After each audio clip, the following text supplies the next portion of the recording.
রাজীব সাহেব, ছোট্ট একটা কাজ দিয়েছি, এত ভুল কেন? মানে একটু সিনসিয়ারলি কাজ করতে হবে তো। স্যার আবারও ভুল হয়েছে?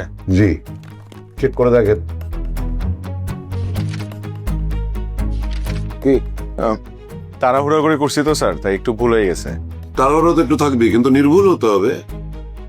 টাইম এবং প্রেসিশন দুটো একসাথে মেনটেন করতে হবে। জি স্যার, আমাকে আরেকটা সুযোগ দেন, আমি একটু ক্রস চেক করে আনতেছি স্যার আবারও। Thank you sir. শুনুন, জি স্যার। মানে আমাদের এই ব্রাঞ্চ তো তেমন কোনো বেনিফিট এখনো দেখাতে পারেনি, তাই কোম্পানির বিউডি হয়তো আমাদের এই কোম্পানির ব্যয় কমানোর জন্য কিছু কর্মী ছাঁটাই করবে। জি স্যার। এখনো ডিসিশন হয়নি কাকে কাকে ছাঁটাই করবে, কিন্তু শর্ট লিস্ট হচ্ছে। স্যার আপনি আমাকে এই দায়িত্বটা দিতে পারেন স্যার, শর্ট লিস্ট করে দিব, আপনার যা যা প্রয়োজন আমি সব করে দিতে পারবো স্যার। আপনাকে এটা করতে হবে না, যে কাজটা আপনাকে দিয়েছি সেটা ঠিক করে করে। ঠিক আছে।